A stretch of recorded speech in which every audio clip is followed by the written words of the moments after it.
So welcome back to another rebuild here on NBA 2K25 Next Gen. In today's video, we are back with another rebuild here in the Curry era, and it's going to be the Los Angeles Lakers. To say it nicely, this Lakers team was not good. They won only 26 games, ended up with the number 2 overall pick in the 2017 NBA draft, and then of course went ahead and selected Lonzo Ball. Now in hindsight, that might not have been the correct pick. Of course, we know he has dealt with injuries and has had an okay career to this point outside of that, but he was one of the big pieces in the trade that eventually landed them Anthony Davis and, of course, eventually led to a championship. So I don't know if we're going to be doing all that here today, but my goal is to rebuild this young group and hopefully get them a championship. And finally, just a few things before we actually get into the rebuild. First and foremost, let me know any other video ideas down below in the comments section. I've been really enjoying the Curry era rebuilds, and I guess you could say this is maybe our first challenging one, if you will. So excited for this one today. It seems like you guys have been enjoying them, and thank you for all the support. Second, there was no video last Thursday or Friday. I commented it under the video on Wednesday, but I was very, very sick. I don't know if you can still kind of hear it in my voice, but I am good enough to the point where we are able to be back and make videos. So I don't like missing upload days. I don't think I had missed an upload day since the start of 2K25, but yeah, stuff happens that time of year. So excited for this one today. Good to be back. Let's get into it.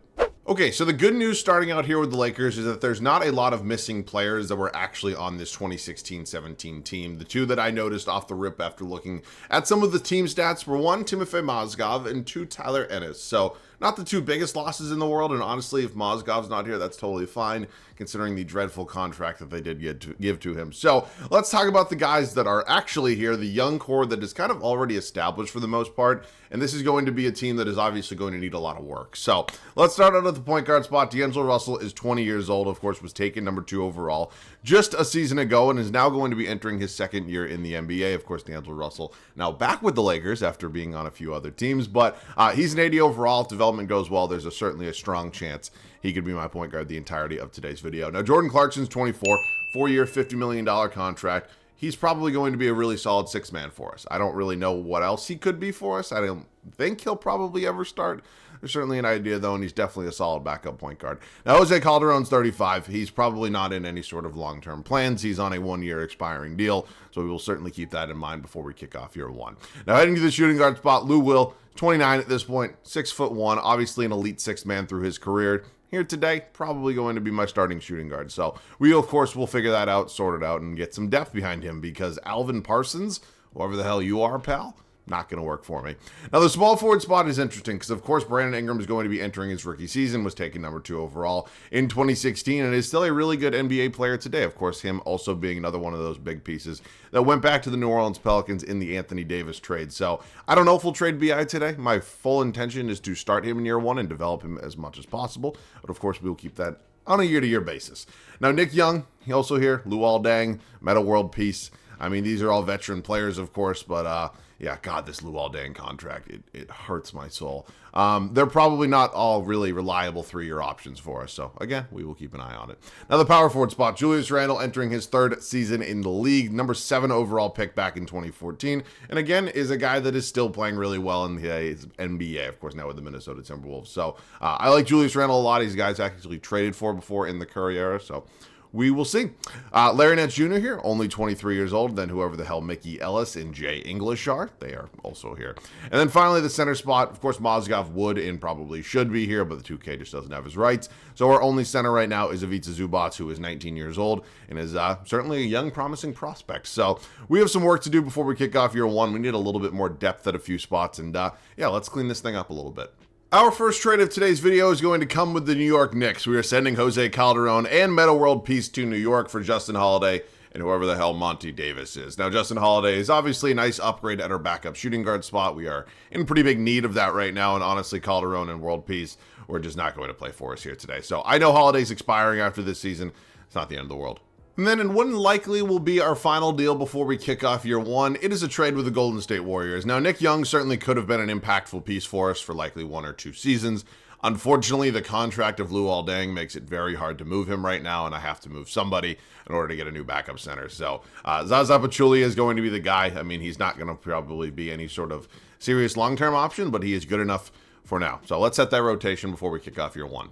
I don't think this is a hot take, but I have a feeling that we are going to be bad. Now, I actually went ahead and checked. Our first round pick is currently owned by the Philadelphia 76ers, but it is top 3 protected. Now, I don't know if that is actually historically accurate. Of course, their pick landed in the top 3 anyways in real life, so wasn't a big deal, but that's what 2K says, so I guess that's what we're going with. So I guess my goal is to be so bad that we are in the top 3. I'd like to have my draft pick and, you know, maybe draft a Donovan Mitchell or a Jason Tatum or maybe even potentially Lonzo. I have no idea, but I do not want to get ahead of myself. We obviously have a full 82-game season ahead, and anything can happen. So here's how it's going to look. It's D'Angelo Russell, Lou Williams, Brandon Ingram, Julius Randle, and Ivica Zubac 1 through 5. Again, just kind of going with a lot of the young guys here alongside Lou Will. I think it probably makes the most sense. It's a developmental year for sure. There's not going to be a lot that's probably going to go our way. Now, the bench unit's actually pretty okay. Jordan Clarkson going to be leading the charge as my 6th man. You got Larry Nance Jr. behind him, Zaza Pachulia, who we obviously just traded for, Justin Holiday as well, and then Luol Deng in this dreadful 4-year contract as my backup small forward. So that's where we're at for now. This team is, of course, led by Mr. Luke Walton, and he is probably not going to be the answer for 3 seasons anyway. So I'll see you guys at the end of what is likely going to be a pretty bad first season. Year 1 is over, and for that, I am thankful. We won only 19 games, which of course is technically 7 worse than what they actually did in real life, winning 26. And yeah, I'm just going to hope the ping pong balls bounce our way because I need my draft pick. Now, Russell Westbrook is your MVP, Joel Embiid, Rookie of the Year, JJ Barea, now in Golden State, and he's your 6th man of the year. Giannis wins D-Point, Nikola Jokic most improved, and Steve Kerr at 67 and 15 takes home Coach of the Year. All right, this was not fun. There's no way to spin that positively. I'm assuming we were the worst team in the West and maybe all of basketball, well, behind the Orlando Magic. So I checked, by the way, that draft pick actually does go to Philadelphia if it's not in the top 3. That dates all the way back to a few different trades, one being the Steve Nash deal when they tried to team him up with Kobe, and the other being the Dwight Howard trade, and the pick eventually got to Philadelphia in some sort of other swap. So yeah, I'm just going to hope it lands in the top 3 because then all of our problems kind of go away. Let's take a look at some of the numbers on the season, see how a lot of these young players especially played for us. Lou Will leading the charge in the scoring department, of course, D'Angelo Russell. Not a veteran player by any means, but it's an established kind of decent guard in today's league. Jordan Clarkson, Julius Randle, Zubac, Ingram, Nance, Holiday, Pachulia, and then Deng. Rebounds per game led by Randle, and assists is going to be D'Lo. So playoffs are not going to be something we're unfortunately participating in here in year 1. The Sacramento Kings and Boogie Cousins, they dethroned the Kevin Durant-led Warriors and the LeBron James-led Cavaliers. That is... and the Kawhi Leonard-led Spurs. That is absolutely insane. Really? I mean, no disrespect, but like, really? Okay. Off-season number 1. Off-season number 1, and we are going to have to get a little lucky here. We are certainly going to have to make sure that, well, I can't really make sure of anything, but I'd like to assume that our pick will hopefully be in the top 3. 1, 2, or 3. I don't care which spot. Of course, 1 would be awesome, but any of these is totally fine with me. Oh my God, it stays at 3. Thank God. Thank God. I mean, we won't have our first round pick next year, but that is fine because I fully intend to kind of flip this team into maybe not a contender, but at least a playoff team heading into next season. Luke Walton's ratings are terribly unfortunate, and I'm not really sure that I want to sit here and wait and kind of hope it's going to get better. Don Nelson's sitting here, Mike Stauffer, of course, Doc Rivers, Jacob Underwood. I mean, what the hell? Edgar Wembanyama?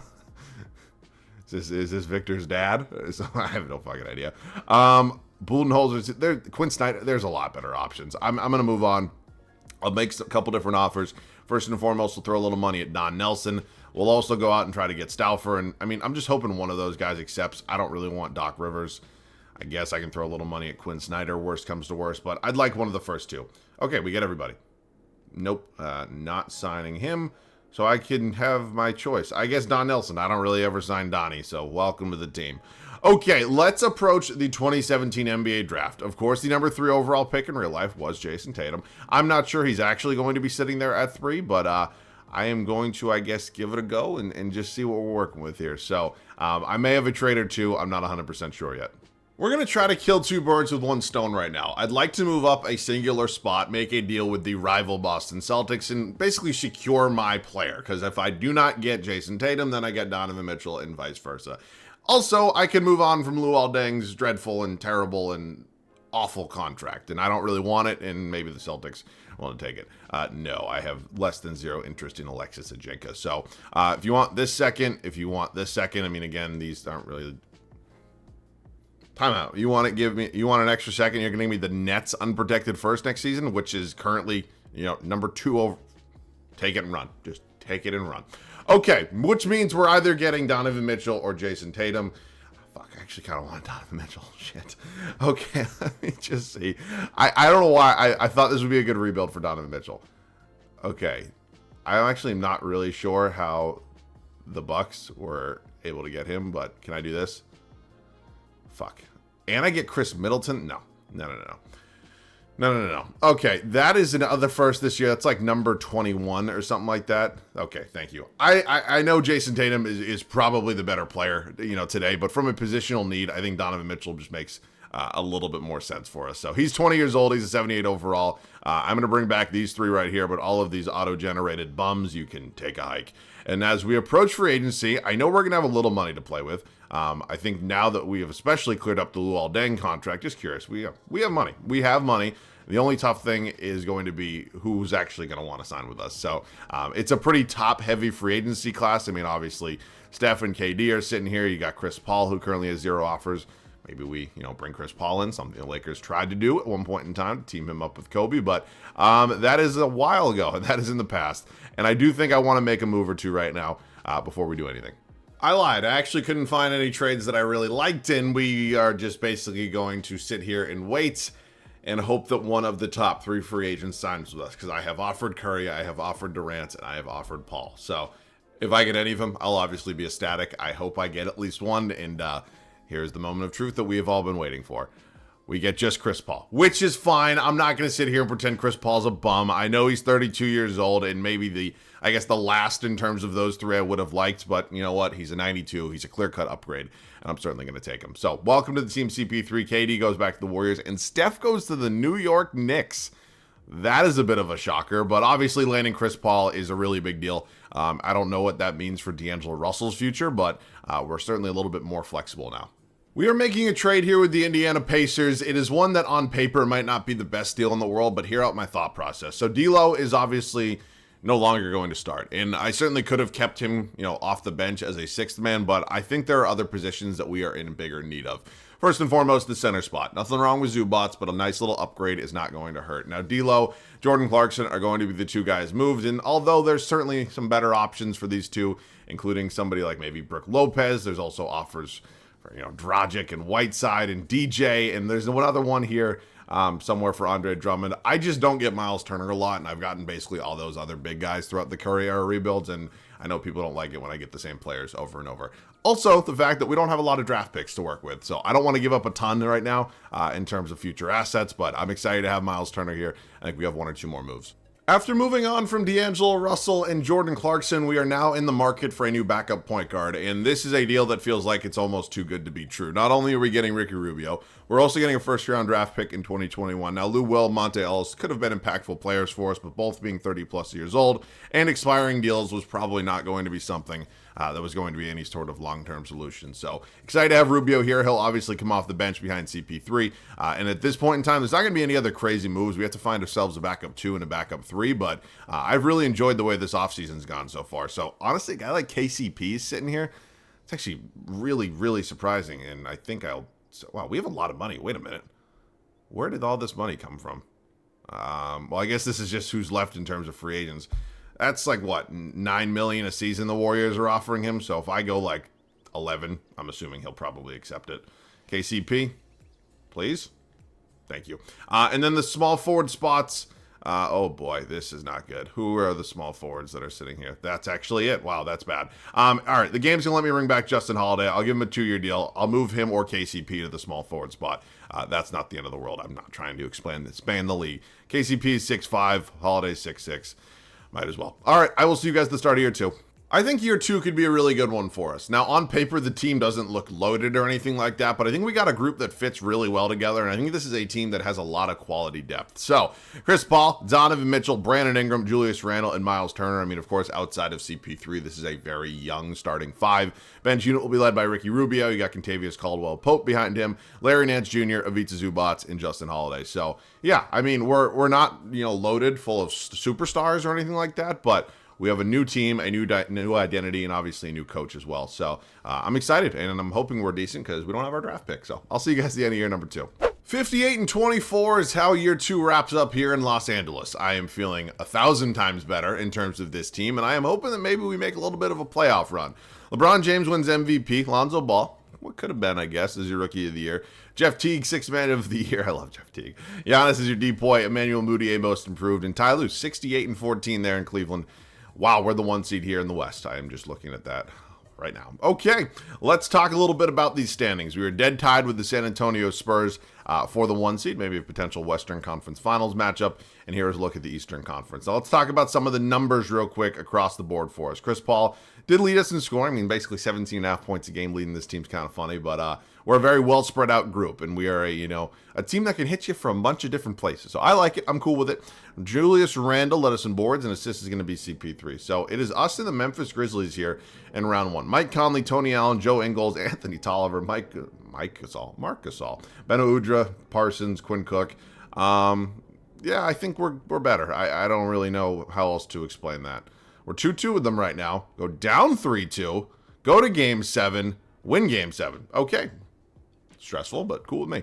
Now moving on to the Warriors. They did lose Steph Curry, but outside of him, I mean, their, I guess, new big 3 of Clay, KD, and Draymond is certainly still intact and definitely makes me a little nervous. So they have the best player in the series, no doubt about that. We are currently down 2-1. We do tie it up at 2-2. Up 3-2. We're in the West Finals. We lost the first 2 on our home floor and then won 4 straight games to take on the Denver Nuggets here with Mudiay, Murray, Chandler, Fareed, Jokic. You got Gary Harris, Gallinari, Nurkic coming off the bench. Wow, it's a deep bench. All right. Quick 2-0 lead for us.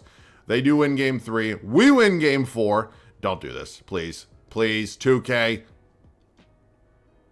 Oh, boy. Oh, boy. I don't like blowing 3-1 leads. It's not fun. It was an overall good season, but still a little disgusted. They gave Jokic Finals MVP. Oh my God. Okay. As we approach, the final offseason, we have to decide if we want to keep everybody who's currently, starting on this team and is, kind of intact as a member of our core with this group. That Brooklyn pick's not going to be as good as we kind of hoped, but still potential top 10 possibilities, and it lands right there at 10. So I'm going to keep Don. I mean, of course, blowing a 3-1 lead is not ideal, but he'll stay on. And, yeah, I don't know what I want to do with the 10th overall pick yet. Hang with me. Okay, big blockbuster trade has been pulled off with the Cavaliers, and it is going to land us Kevin Love. Now, I know I've traded for Kevin Love in the past, and certainly I don't mind mixing it up and getting new players. The problem is the list of power forwards that I can actually trade for is very, very slim. So that was the deal. There was a couple different draft picks, Ricky Rubio, Justin Holiday, and Kevin Love's a clear-cut upgrade, in this starting 5. It's nothing against Julius Randle. He'll still likely be on the team, but we had to make some sort of move. Shit, I didn't have any draft picks, did I? Okay, I did not. Turner, Ingram, Nance, and Zubats all going to be brought back. Qualifying offers, Julius Randle will be extended one. And yeah, I mean, this is a loaded free agency class. Unfortunately, we kind of spent our money last offseason. So, yeah, that's just what we're working with. So Julius Randle is back on a 5-year deal. I think we have one more trade. Okay. A trade has been pulled off with the Minnesota Timberwolves, and it was a big one. Now, I know I just said we were going to bring back Randle anyways and, keep him off the bench. It didn't happen.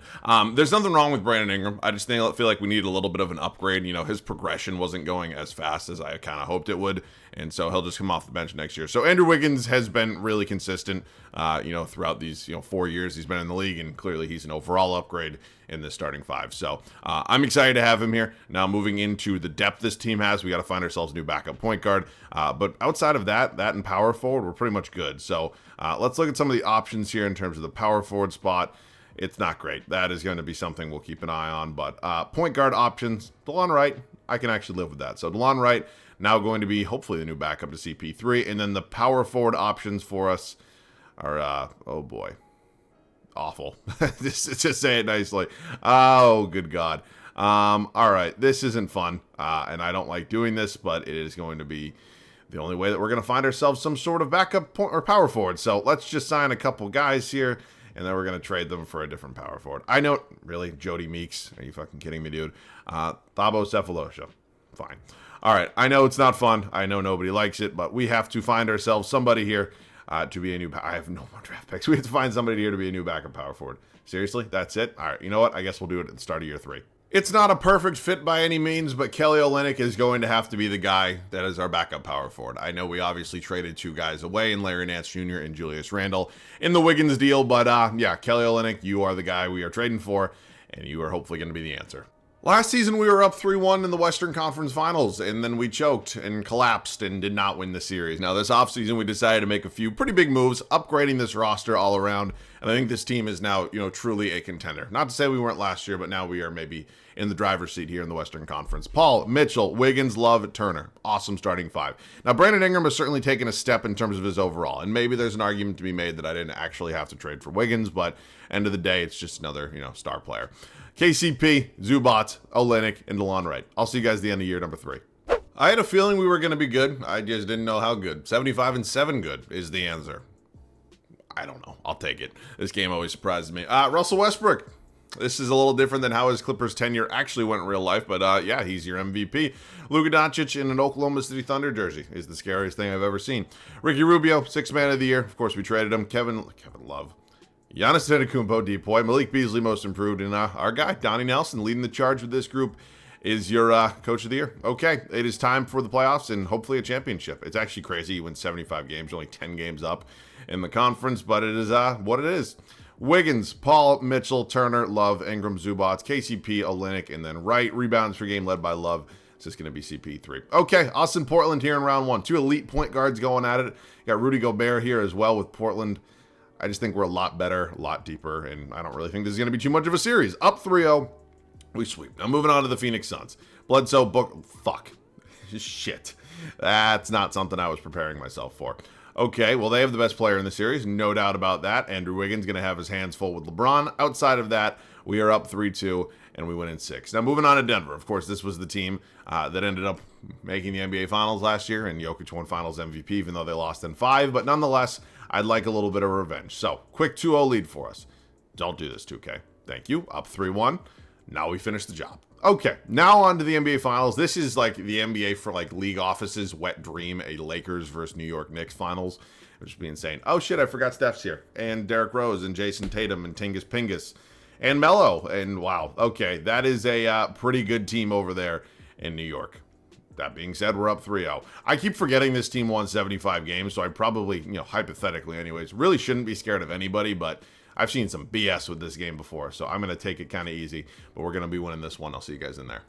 It is so nice not having to stress about the possibilities of, blowing a big fat lead because, no matter how bad I am at this game, and I suck, there's no doubt about that, I pretty much mathematically cannot blow this one. So we're in a point right now where we obviously are just kind of on cruise control. And I guess we can chat about this Lakers team right now because, of course, this was a young core that didn't really stay intact for too long. And I don't really think there's a Lakers fan out there that regrets that decision because, of course, won the championship after the Anthony Davis trade. Of course, ended up signing LeBron freaking James at the end of the day. And yeah, I mean, I think that this young core that we have kept intact, but have also moved several significant pieces, was really good. And obviously, they all pretty much turned into quality NBA players, but I don't really think that's enough of a reason to say you should have kept them intact. So I'm obviously, happy that we're going to be getting a championship here today. We obviously made some pretty big moves, and I've been really enjoying the Curry era rebuild. So we're going to do one or two more possessions. We're kind of at the point right now where there's not really much to do here in terms of gameplay. Donovan Mitchell just blowing right by Tatum for his 19th point of the night. And yeah, we'll do one more defensive possession, one more offensive possession. But yeah, we put together a pretty good team. I mean, we didn't have like a lot of draft picks to play with. We, of course, had young talent, but just shoot. Just shoot. Thank you. Okay.